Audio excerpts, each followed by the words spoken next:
É, por que nós trabalhamos a psicologia conjugada com o espiritismo? A revista Espírita, quando foi lançada por Allan Kardec, nos meandros de 1850 e mais alguma coisa, iria ser lançada como revista de psicologia espírita. De fato, todo o cunho, todo o arcabouço, toda a estrutura da doutrina espírita é uma estrutura de fundo psicológica. Não fosse por esse motivo, nós não teríamos a felicidade de ter uma coletânea de livros muito rica, coletânea essa de livros da nossa querida Joana de Ângeles, que é a mentora espiritual do nosso querido Divaldo Franco, que é chamada a série psicológica de Joana de Ângeles. Joana de Ângeles é um espírito evoluído, é um espírito que já foi em outras encarnações. Por exemplo, Joana Angélica é a mesma Joana de Ângeles, e que já era um espírito muito amoroso, muito compromissado com Jesus, com Cristo, desde a época em que Cristo esteve aqui conosco. Então, Joana é um ser, espiritualmente falando, evoluído. E comenta-se que, certa feita, Divaldo Franco perguntou a Joana, né? Minha irmã, onde é que você aprendeu tanta psicologia, já que você nunca foi psicóloga aqui na Terra? E Joana teria dito a ele, você esquece que há várias moradas na casa de meu pai, né? Se referindo exatamente a os outros planetas, né? Planetas mais evoluídos. Nós sabemos que Joana de Ângeles, informada pelo próprio Divaldo Franco, ela estaria reencarnando, ou seja, voltando à Terra com um corpo para trabalhar na área da psicologia. Eu estou ardentemente ansioso pelo retorno desse espírito amorosíssimo, cuidadosíssimo, para que a gente possa, sim, ter no âmbito, na psicologia, um reforço muito grande. Mas o fato e o ato de trabalhar a psicologia agregado com a doutrina espírita é porque não há caminho mais aplainado, mais para a gente poder entender. Se você for no âmago da própria epistemologia do nome, psicologia, significa estudo da alma, porque psico e psique significa alma. Então nós estamos estudando a alma. E por que não incorporar de vez esse contexto e fazer num bloco só? Entendendo, e volto a repetir aqui, ratificando que a psicologia é uma ciência extremamente complexa, extremamente profunda, e que nos explica de onde viemos, o que estamos no momento e para onde nós vamos. Então, se nós vamos, todos nós vamos, eu, você, todos nós vamos algum dia atravessar a barreira do além-túmulo, que a gente está acostumado a chamar aqui de morte, né? Morte. Nós temos que aprender o máximo que a gente possa sobre esse além-túmulo, como é esta vida do espírito no além-túmulo, como é que funciona, como é que a gente desperta, como é que a gente se locomove, como é que acontece nas colônias espirituais. E o mais importante de tudo isto, não é? Eu tenho falado aqui, falei ontem, anteontem, sobre a grande base da doutrina espírita, ou da ciência espírita, é a questão ética do ser, a questão moral do ser, tendo em vista que nosso patrono é o nosso Senhor Jesus Cristo, ou Jesus, se a gente quiser trazer-o mais para a nossa intimidade. O nosso querido e meigo Jesus é o patrono do Espiritismo.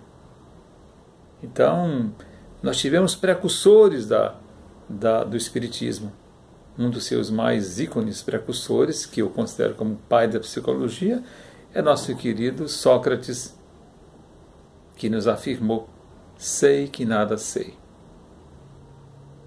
Sei que nada sei. Ou seja, nós precisamos buscar o conhecimento para que a gente possa sair desse ostracismo ao qual muitos de nós se encontram nessa vida terrena. Nós precisamos avançar. E esse avanço só vai se dar através de nós mesmos, através do Espírito. Este avanço não vai se dar através de terceiros, porque o Espírito não consegue terceirizar a sua vida. Por exemplo, o sentimento de culpa, a que todos nós somos devedores, todos nós carregamos em nós um sentimento de culpa enorme, embora não tenha consciência disso. Esse sentimento de culpa, ele é responsável por grande parte das dores que nós carregamos conosco. E esse sentimento de culpa vem lá de trás de muitas e muitas outras vidas, que a gente vem agregando culpas, e chegamos nessa encarnação, nesse exato momento, sem condições de desenvolver determinados projetos de vida. Ou seja, evoluir. Ficamos estagnados, com medo, com receio. Então nós precisamos avançar nesse território, precisamos ampliar nossa capacidade de visualização da vida nossa e de todo o contexto holístico, de todo o contexto no qual nós estamos cercados. Por isso é que é tão fundamental a gente trabalhar essas questões. Não se trata de fazer nada de religião, de jeito algum, de jeito algum. O Espiritismo é uma ciência para qualquer ser, para qualquer tipo de crença. Qualquer tipo de crença. Católico, muçulmano, adventista, testemunha de Jeová, os chamados evangélicos, né? Porque o próprio católico estuda o evangelho, mas existe essa codinominação dos evangélicos, né? Então, somos todos evangélicos, porque estudamos no Evangelho de Jesus, estudamos a cartilha, que são os pensamentos e a maneira de Jesus se portar diante a vida, diante os chamados embates da vida. Então, nós precisamos incorporar cada dia o Evangelho em nossa vida, e nossa vida ser incorporada ao Evangelho, porque é dentro desse caldo cultural do Espírito de Jesus que nós vamos conseguir alcançar méritos maiores para a nossa escalada nessa jornada terrena. Aliás, nós estamos aqui apenas para isso, para ampliar nosso sentido de vida, para amplificar o nosso amor um pelos outros, para compreender que ninguém morre, para viver isso na sua experiência, no dia a dia, no trivial, sem medo, sem receio, sem especulações, sem dogmas, sem rituais, sem fantasias, e tirar da cabeça de uma vez por todas de que filme de terror é espiritismo. Filme de terror são coisas hollywoodianas, não tem nada a ver com o espiritismo. E isso os diretores de cinema, iguais aos psicólogos da área de marketing, né? Eu tenho comentado isso aqui, que os psicólogos da área do marketing sabem utilizar muito bem como é que pega o indivíduo pelo medo, pela culpa. E aí, saibam os senhores que me veem nesse momento que existe uma linha enorme de psicologia. A psicologia no trânsito, a psicologia jurídica, a psicologia no marketing, a psicologia no esporte, né? Então existe uma linha enorme de psicologias, inclusive a psicologia espírita, embora esta ainda não seja assunto nas universidades, na maioria delas, porque existe ainda esse dogma de que o espiritismo é uma religião, e quando na prática é uma ciência. Existem livros espíritas que é pura ciência, que não se toca nem no nome de Jesus. E olhe que Jesus é um espírito elevado, um ícone, mas para dissecar, para tirar completamente qualquer tipo de ventilação que tenha uma conotação religiosa, tratam especificamente da ciência. Quando você estuda sobre perispírito, um livro riquíssimo, Perispírito, escrito por Zimmermann. Quando você estuda ectoplasma, as últimas descobertas de um médico psiquiatra, é um outro livro fantástico que fala sobre o ectoplasma, que é um produto que nós produzimos todas as madrugadas, todas as noites, todos nós, quando estamos dormindo. Então isso tudo chama-se ciência espírita.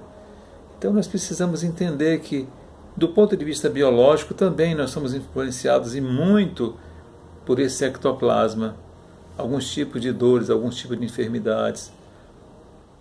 E eu disse aqui semana passada, e vou repetir, existe um CID que trata sobre obsessões. Já é a medicina, ou seja, a ciência materialista, acessando conteúdos da doutrina ou da ciência espírita ou da filosofia espírita, como queira. Por isso que é fundamental, por isso que é extremamente essencial seguir essa trilha, seguir este caminho. Se abrace com você mesmo, coloque um abraço em você mesmo, se ame a você mesmo, né? Então, nós precisamos olhar para cima, olhar para baixo, olhar para os lados, mas olhar principalmente para dentro de nós mesmos, porque nós somos espíritas e precisamos nos auto-entender, nos auto-amar, para que possamos evoluir. Ele deixa um beijo e um abraço de muita paz, pedindo ao nosso Senhor, Mestre Jesus, que clareie os seus caminhos, que acenda verdadeiros faroletes em seu caminho para que você tenha uma plena e absoluta vida de amor e de serenidade. Muita paz, muita paz.